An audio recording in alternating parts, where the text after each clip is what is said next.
Hi, welcome to episode 6 of the Plant Your Energy podcast. My name is Cheryl Armstrong. I'm Mark Moses, and this is Rob Waits, a gentleman I was incarcerated with. Rob, you want to tell us a little bit about yourself? My name is Robert Waits. I just actually got out of prison about 6 months ago. I spent roughly 9 years on a 10.5-year sentence. I was arrested for several charges of theft of means and felony flight. I happened to be in my addiction and got involved in some things that were probably not the best for me, but ended up on a motorcycle that was stolen that I took across the valley while the police were chasing me, and decided that I didn't want to stop until it ran out of gas. And then I led them on a foot chase after that. So He just told me that this morning. He's like, yeah, he's in a high-speed chase, and he's always bullshitting me. So I'm like, no. Full of lies. He's like, well, all you got to do is look it up. It was national news. It's on YouTube. Yeah. That's what he said. Yeah. So real quick, Rob, I've done some time with you, and I kind of like, obviously people who know me know I like to watch people and see how they move and act. One thing that stood out about you almost immediately was the way you cared about people, the way you held yourself, the way you walked the yard, and the way you try to take people under your wing and help them through their hard times. A lot of us, especially me for myself, it took a while to get to the point where I was willing to extend myself to help people. Instead, I would kind of shut people off. If you were in the business still, I didn't want nothing to do with you. You were kind of the opposite, where you were trying to reel them back in. You want to say a little bit about that? Well, I think I've been in leadership positions inside the prisons, and so I've always tried to lead by example. Mm-hmm. And the way that I was brought up in the prison system, you always try to bring people up, pull them out of their addiction, get them into education and programming so that they have a stepping stone to start changing their lives. It all starts somewhere. And so it hasn't always worked, but at least if I show up for people and try to give them a helping hand, even when they don't want to help themselves, it's a good thing for me. It feels like I'm doing my part in a prison dynamic, where we're a group of race, and we need to be the best versions of ourselves for several different reasons. So I always wanted to reach out to people and give them a better reason to be better. Yeah. Can we back up for a minute? I would like, if you're willing, for you to talk a little bit about your addiction, and then when that stopped, when you got sober, what was the turning point for you to where you were like, I'm not doing this anymore? I think the first time I started using, I guess you would call it sampling things or trying things out or being curious. I think I was about 12 years old. I had an older brother that he was 9 years older than me. So, he was doing things and I looked up to him, and then he would lead things around the house, and I would end up getting into those things, And so it didn't start then. My addiction didn't start then. My addiction didn't start heavily. I dibbled and dabbled in things here and there, but my addiction didn't start until after my brother was murdered, and I was released from the military. Then I started drinking, and then I started doing cocaine, and then the cocaine wasn't good enough, so I started using speed, and speed became my drug of choice, which I think I used that for roughly 15 years on and off, uh, outside of prison, because I don't use uh, drugs while I'm incarcerated. But I think the turning point for me with my addiction was um, I had gotten to my low. I had gotten to that point where it's either sink or swim, go all the way in or walk away. And I had some people that loved me, and I knew it. And then also my mother had gotten uh, breast cancer, and I was already charged with some charges and had went on the run, um, but then ended up getting booked by the U.S. Marshals. So the day that I was arrested, that was my last time uh, using. And I just, sometimes you just have to make that choice and stick by it. My whole life, I had made choices that I had never stuck by. And so this was one that, I had to make a few promises to people, and I've kept those promises ever since. And you made a commitment to yourself too. Absolutely. They say you get sick and tired of being sick and tired. And man, I'm telling you, at 147 pounds for me, I was sick and tired. Yeah. Wow. I mean, that's what it's all about, right? Taking each next choice, making the right choice in each moment, day by day, week by week, month by month, and then year by year. And I think the work never stops. And so, do you, at this point on your recovery journey, do you ever have any challenges? Have you had any setbacks, or do you feel pretty solid in your recovery now? I've been clean since March 17th, 2017. I think the biggest step to that is my routine. My routine is very solid. I wake up in the morning, read and write, and drink my coffee and do my thing in the bathroom, and then I go to work out. And that hasn't changed from the day I started my incarceration on my last sentence. On March 17th, 2017, my routine has been damn near exactly the same.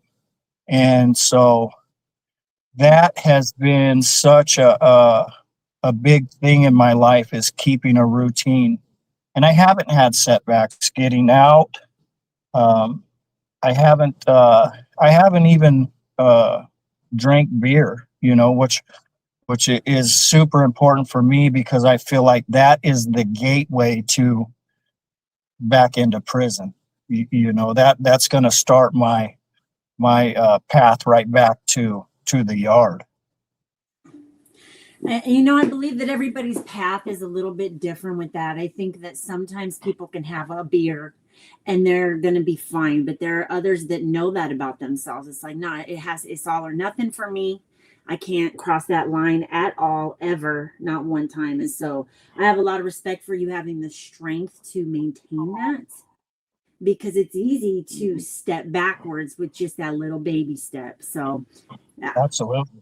Yeah. And I have a chapter in my book that talks about a couple of things we've touched on: discover the power of choice, and then developing self-discipline. So I think that without self-discipline, I'm always, kind of preaching it to people. Like, it doesn't matter what work you've done on yourself, if you haven't developed the discipline to maintain all of those new habits and all of those new mindset patterns, all the things you've been working on, you could lose it all like that. And so I'd like to get into just a little bit, you talking about, since you've stepped out, how has discipline played a role in your life? Well, I mean, you kind of mentioned it, but I want to get into your job, how you got that job, and kind of what you're doing with that right now. Discipline, for me, it is just the biggest thing for my life. I was a military guy. I was a military school guy. So it's just kind of kept flowing into the things that I do in my life. It's super important. You know, you wake up in the morning, make your bed. That's a win, right? Mm-hmm. It just starts with those things, and so I feel like that's the biggest asset that I have in my life is being disciplined. And so you know, it goes into my work also. I mean, getting up and showing up every day it is such a big thing in your life, just showing up for yourself. My job has just been absolutely the biggest blessing in my life, which I was afforded that opportunity through a few guys. Number one, Travis Monroe, who's also still locked up in Globe Unit. He's the one that started the ball rolling for me. You know, he came onto the yard and started talking to me about this roofing stuff. And I'm like, yeah, right, dude. I'm not doing roofing. You're crazy as hell. I'm not getting up on a roof, nailing nails, doing none of that. I'm not doing that. I'm not tearing roofs off. I have no desire to do any of that, you know? And he said, no, it's not like that. You're a project manager. And I'm like, yeah, okay. How's a guy from prison going to become a project manager walking out of prison? Like, I have zero experience. I know nothing about this stuff.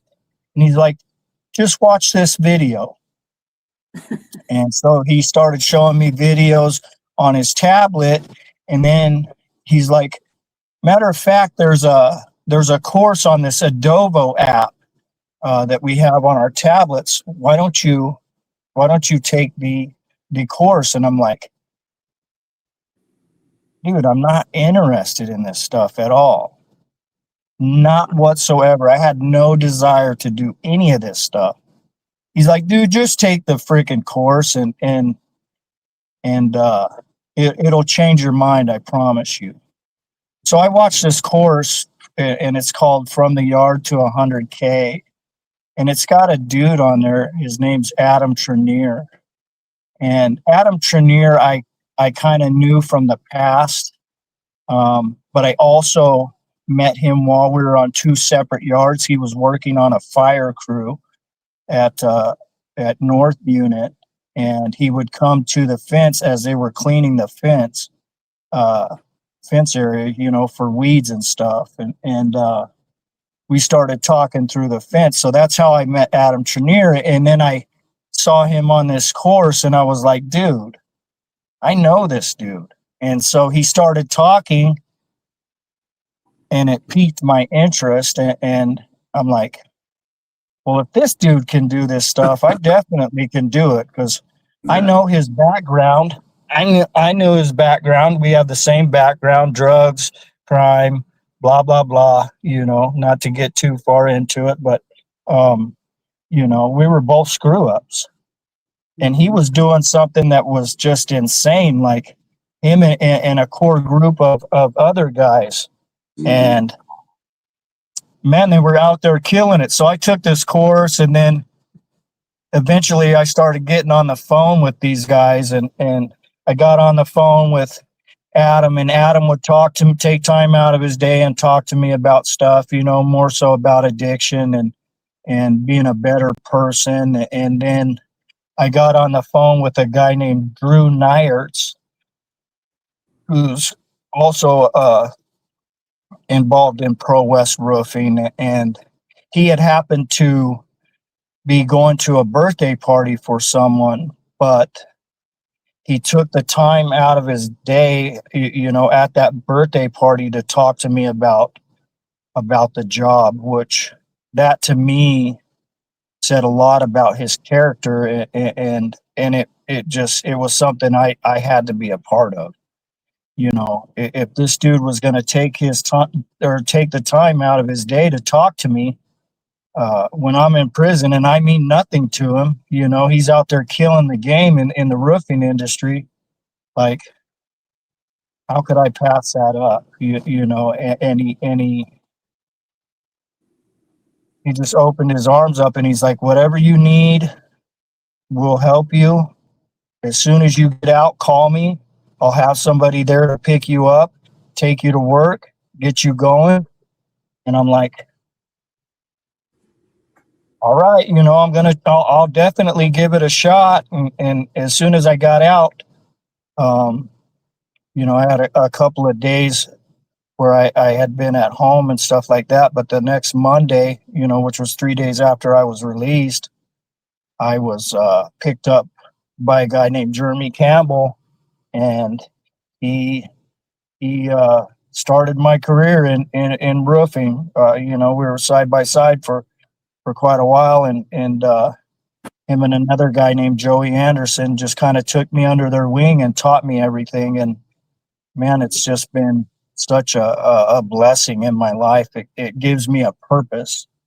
As I go along, it just keeps feeding me purpose and purpose and purpose. And it's not easy. It's not an easy job. You got to do a lot of long days and stuff where you have self-doubt and you're like, I don't know if I can keep pushing forward. There's so many other easier things that I could be doing where I could, where it gives me stability financially, every week. But the fact that all those guys, put their time into me, it's something that I'll be here as long as I'm allowed. And that's a good thing about having a core group. So I've noticed that since I got out this last time, because obviously, just like you, I've been in and out of prison multiple times. But this time it's been different. It's kind of touched different. I see core groups of people out there, and they're bringing other people up and helping them succeed in life. And those people are touching other people's lives, helping them bring themselves up. It's pretty awesome, man. And that class you were talking about, that's not only in Arizona, that's in multiple states. I know quite a few people work for the same company that I just started seeing pop up like on different reels and Facebook. I'm like, man, he works there too. Man, he works there too. And they're all solid people. So real people recognize real people, and they're helping them get out of the mud. And that's important. That's right. Didn't you recently go out of state and do something out of state? Yes, ma'am. I've been to Utah and worked, and also New Mexico. We had went to the other markets to kind of check out the market, and also get in with some newer guys and give them some training. What a blessing, because I'm still on parole, and I've never been out of state on parole. So I was like, this is so cool. Like, I can't even believe this is friggin' happening. I get to lead the state. So, and then go train guys to be project managers. I mean, it's just an amazing opportunity that we've been afforded with this company. Like, there's not a lot of companies where you're on parole, you're a convict, and then you also get to lead the state to go train other people. Like, that to me, like, that doesn't happen. Yeah. Not only that, you're building trust with your parole officer. You're building trust with the people you work for and work with. You're also building trust with people coming out that you're training, but you're also building trust with the customers you guys are interacting with. And I know for me, that was a kind of a big deal when I first started gaining that with people, because that's something I just didn't have, being in my addiction, being out there running and gunning on the street. And to go from that to where people actually look at me different and they trust me, it's been huge. Yeah, it's crazy how that works. Yeah, Living with integrity. exactly. Yeah. That's it. That's what it's all about. That's it. Just doing the right damn thing, right? Just doing the right damn thing. It's that simple. And we complicate it, with all the toxic habits we have from our past and the twisted thinking patterns. And for you guys, I know that you deal with a lot of politics inside, and I can imagine what you've been through all those years inside. And so to come out and for you guys to be living like you're living, I think that a lot of people who haven't been down that path, they don't understand, like, it's a big deal. Mm-hmm. Absolutely. Really. I mean, you become brainwashed inside prison, and there's only one way to live there, based upon the rules or that have been set for so long, and so you see a lot of stuff, you go through a lot of stuff, you become damaged, and then to get out and have some of the opportunities that I know Mark and myself have had are really neat, Yeah. So I know that a lot of people that have been to prison or are new in their recovery, they struggle with feelings of unworthiness. I don't know if you've dealt with that, but I have a feeling that you have, because you've mentioned to me that you feel like you don't deserve the life that you've built for yourself. And so how do you navigate through those little doubts that creep into your mind? I struggle with that every day. I don't understand at times why I'm able to live the life I live now, because I lived such a tumultuous life, and starting from childhood, and some of the choices that I've made, like, there's so many other people in this life that have done good things that don't have the things that I have, and so I do struggle with the unworthiness, and I question myself a lot, and I still get depression and stuff like that. I struggle with that kind of stuff, but the bottom line is you have to keep moving forward, one foot in front of the other,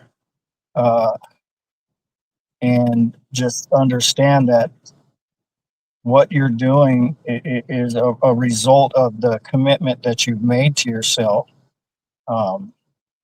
It'd be so easy to give up. There's times where I feel like maybe I would just be better just to go back to prison. Life is so much easier, and it's tough. Think about it. It ain't easier. It's getting worse and worse. It ain't easier. Well, I understand that part, but the way I live my life in there, being institutionalized, I keep my routine so solid that, it's boom, boom, boom, boom, boom. So, and then you don't have to worry about the pressures of relationships. You don't have to worry about the pressures of paying bills and being responsible, because it's all done for you, right? Everything is done for you. Here, come get your food. Here, come get your friggin' groceries. Here, come get this. Here, we're going to drive you in a bus to work. Don't worry about the gas. So all those things out here, it's pressure.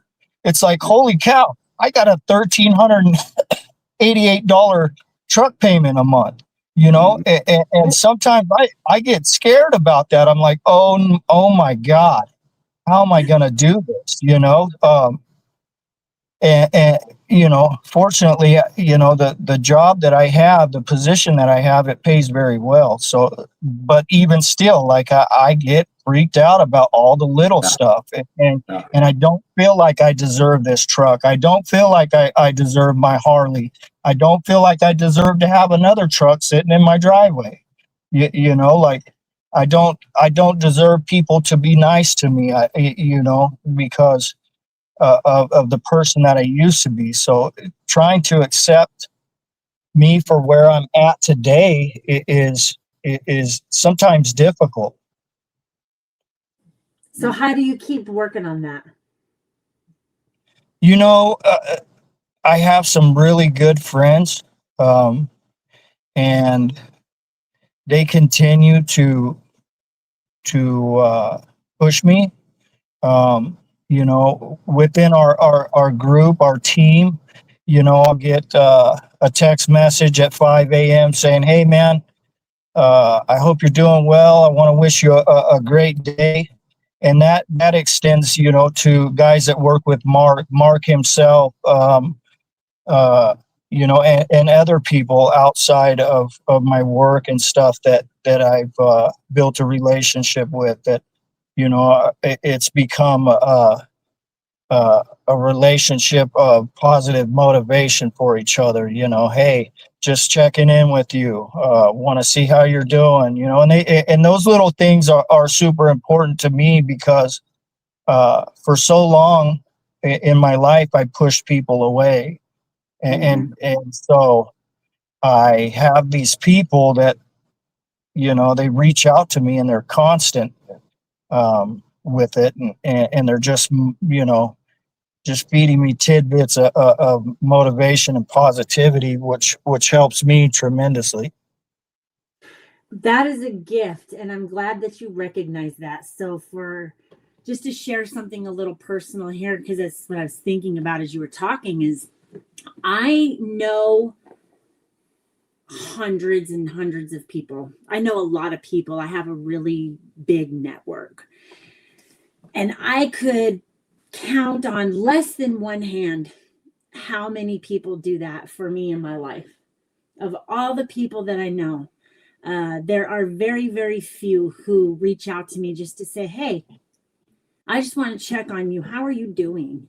You know, where are you at?" And I mean, even after my mom died, I got a little bit more support briefly, but then it was just like nothing. And it I makes get me it. sad sometimes, you know, because I'm like, dang, when I was in prison, I felt more connected to people in there than I ever have since I've been out. And I've been out for over 5 years now. And so sometimes it makes me sad, because everybody that was in my family that I was close to, with a couple exceptions, they've all died. And so I came out to Arizona. I'm not even from here, didn't know anybody. Thank God I found this man, and he has some great people in his life and a great family.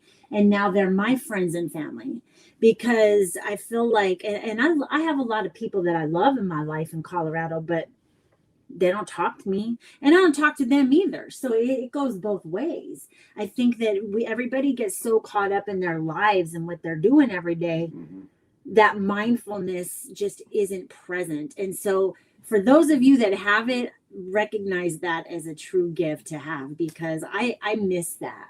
I really do. Yeah. Yeah, I think that you know, like yourself, I've lost damn near everyone I love, uh, and you know, it's rough, and I get sad also. You know, I play this tough guy role, you know, because I'm hard on the outside, but you know, I allow things to bother me, you know, on the inside, and that's one of them. You know, you learn that in prison. You learn who people truly are, um, by the communication you have with them.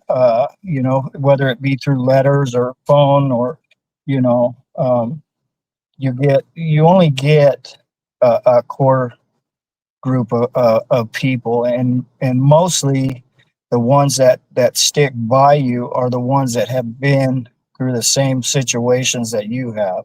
So they recognize and understand, how important those things are. And that's what's great about the group of guys that I have, is everyone that I'm involved with in my business, outside of a few people, have been incarcerated, have struggled with addiction, have been homeless, have committed, uh, really dangerous crimes.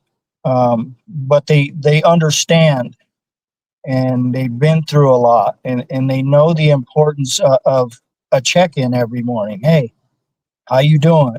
I want to check on you. I want to make sure you're okay. Make it a good day. And those things are so valuable in our lives.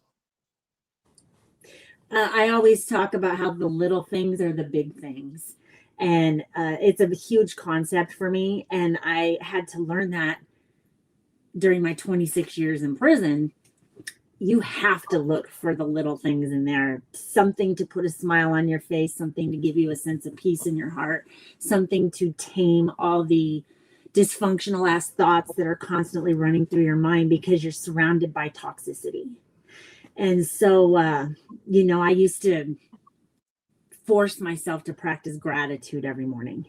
And at first I thought it was a bunch of bullshit. I didn't buy into it. I used to read a lot of self-help books and mindset stuff, and it changed my life ultimately. But at the time I wasn't buying into the gratitude, and I had to get to the point to where I'm like, you know what? I'm grateful I have clean water to take a, shower in. I'm grateful I have some clothes to put on. They're prison clothes, but they're clean. Like, I really had to look hard sometimes because my dad died while I was in prison. 2 of my 3 brothers died while I was in there. Thankfully, I was out when I lost my mom. But, you go through stuff like that in there, and you have to search deep and hard for the good in your life. And do you think that you've, cultivated gratitude? Do you kind of notice those small things in your life and not take them for granted now all the time? I do, but I struggle with so much self-doubt, that sometimes the little things I overlook, and I'm like, that's just what it is, like yourself, I read self-help books. I thought it was all a bunch of bullshit.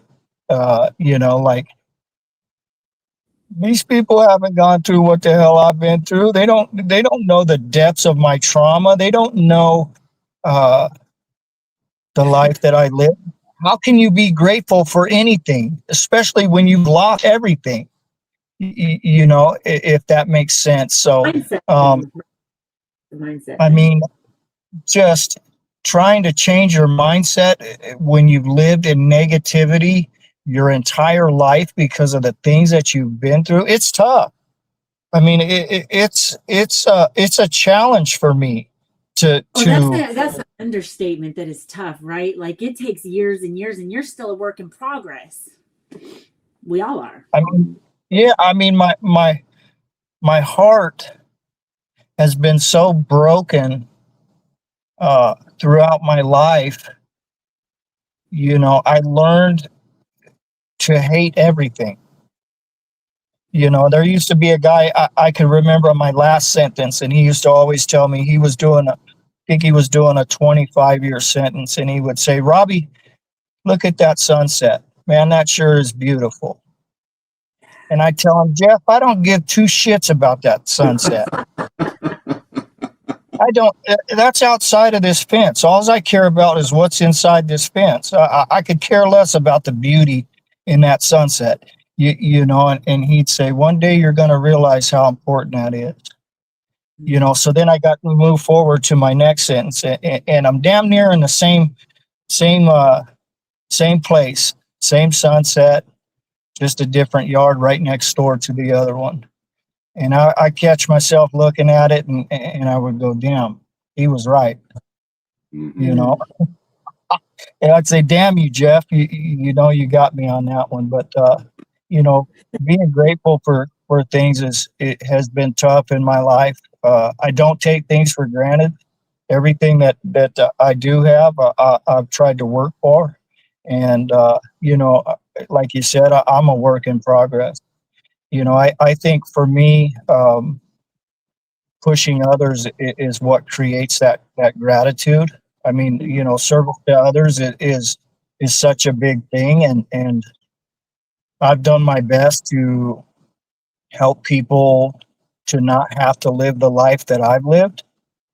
Um, whether it's a kind word or even a kick in the ass.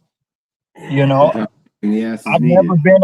I've never been opposed to being tough on people, because I feel like sometimes that's what they need. You got to meet people where they're at, and so I've tried to push others into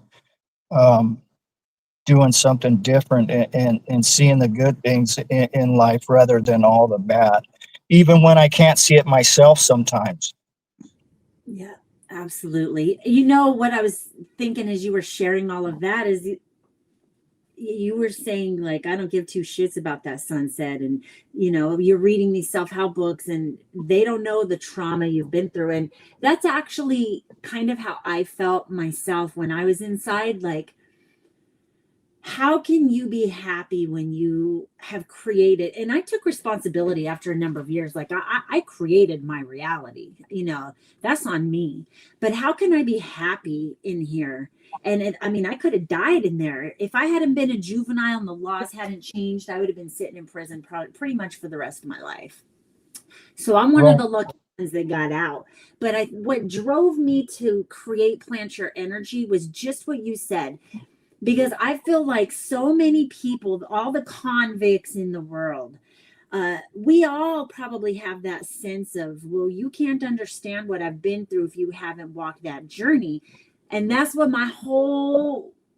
everything I do, my curriculum, my book, all the things the podcast, that's why I'm bringing on convicts onto the show, because I want to share the stories and the journeys of the people who have been through things that other people don't understand. And I wanted to be able to help people through my platform and say, I do understand. And I could tell you that you're still not your worst mistakes.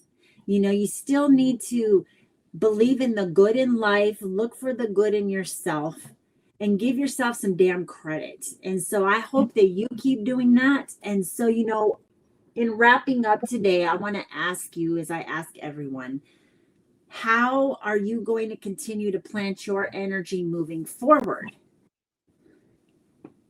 I think the best thing that I can do is to continue to help other people become successful, especially not only in life but in my industry. Um, Giving yourself to others and helping them make a change in their lives is the best way for me to plant my energy uh, and grow myself. I really feel that you know helping other people is so valuable to not only that person but to yourself. I never pictured that I would be a person who was of service to others. Never in my life did I think I would become someone like that. And I'm sure you guys at some point probably didn't think you would either. But it's very interesting to experience what that feels like and how good it really does feel. And it helps us grow as people as well. And so it's just mutually beneficial. And I found that to be kind of an unforeseen benefit of that. Correct. Yeah. Absolutely. You want to wrap it up? Yeah, so I guess that's going to be it for today. Rob, we appreciate you taking the time out of your busy life, busy schedule to talk with us. Absolutely. Yeah. It's something that I appreciate you guys asking me to do, and hopefully some people get some things out of it, and it helps people open their minds and grow as human beings. Absolutely. That's why we're doing this. So that's my hope as well. Thank you so much for coming on, Robbie. Yes, ma'am.